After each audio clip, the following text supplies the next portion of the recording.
Hi, I'm Dr. Elisabeth Crim. I'm a licensed psychologist and a certified Relax and Renew yoga trainer. I'm also the founder and director of Moonstone Center. You can find out more about Moonstone Center and myself by going to our website www.moonstonecenter.com. Moonstone Center is a virtual center. I have a yoga therapist, acupuncturist. I'm a psychologist. I'm psychodynamic in my orientation of psychotherapy.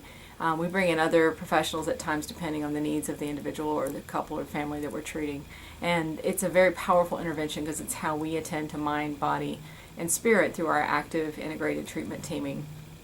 Highly collaborative both with each other and with the patient in the work that we do. We also put on continuing education events and for psychologists, MFTs, LCSWs, as well as networking events for healthcare in general. And I'm also doing a lot of speaking to the professional community in various settings. So if you're interested in bringing me in as a speaker or want to check some of that stuff out, please explore that option as well. It's an area we're motivating and moving through as well. I'm speaking to you today on this video through our message to you. It's a monthly newsletter we put out each month called The Healer's Life. And the reason I put out the video each month is to tell you what all we're doing, but also to mainly speak to you as a professional, healthcare professional, who identifies yourself as someone who's doing an offering and facilitating healing in some way or other. Some of you are nurses and doctors, educators, psychotherapists, but regardless of how you identify or what orientation you operate in, whether it's Eastern, Western, complementary, alternative, or traditional, whatever the modality, we find that a lot of times healthcare professionals tend to take care of themselves last, tend to take on the burdens and the processes of their patients and stay at it and give and give and give and do really great work, but sometimes at their own cost to their own health and wellness and well-being. And so I try to cue you to each month to take time to breathe and take care of yourself and check in with yourself and see what needs you have and what needs need to be attended to for your own well-being with you and your partner and your family and your relationships in your personal life as well as those professionally. And sometimes those needs translate back to professional needs. It's not all a separation. We're really not separate beings. A lot of stuff flows in and out of the different categories together. But I recently took 2 weeks off from my practice and speaking schedule and events and all those different things that I have been doing very actively right up till mid-June, and took off, and we came back early July. And I was with my family and our 2 kids, my stepkids and my husband's children.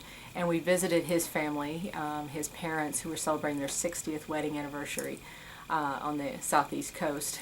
We also spent time in the Gulf of Mexico, just the 4 of us, really enjoying a break and vacation and soaking up the shift and change in climate. I mean, it's much more humid there. It's hot.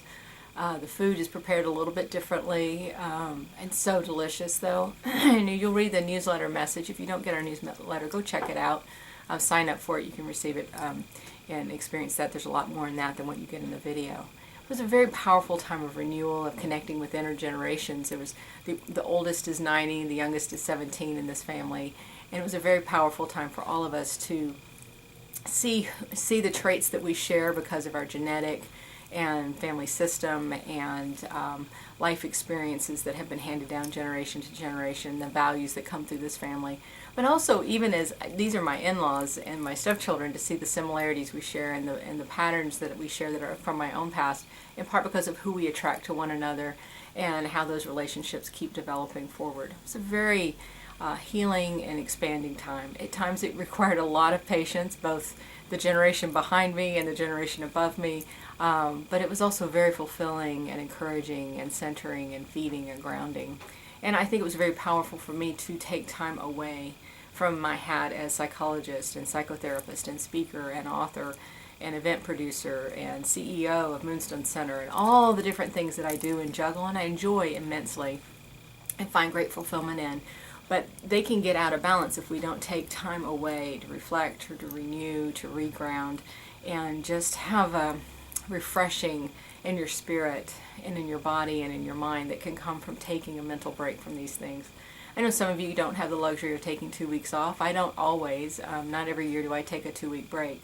but this year we did, and I saw a profound effect. I'll have to confess it's been a little hard getting back to the routine, and I'm wanting to come back mindfully and not come at it at a rushed, heavy pace and return to where we were. I don't even think I can, because the time away has changed me, settled me, let me rebalance. And I want to come back thoughtfully, refreshed, with a sense of calm and observation, even while I'm engaging and interacting.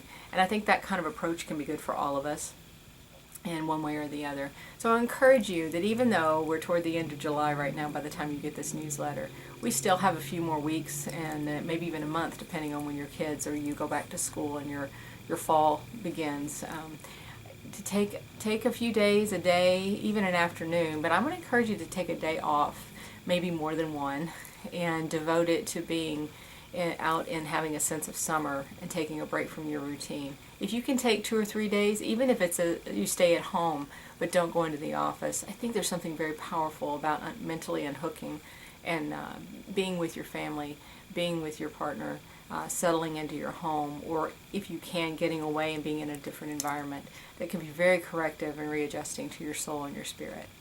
I look forward to connecting with you next month. We have a lot of stuff we're working on even in July and August as we prepare for the 2014 and 15 year, and we're already planning some of that. Some of that stuff's already going in motion, but we're fine-tuning it and really looking forward to connecting with you through the fall. So look for that. Check out the newsletter coming up, this one we have now, and also check out the ones going forward. I'll look forward to seeing you next month. Take care.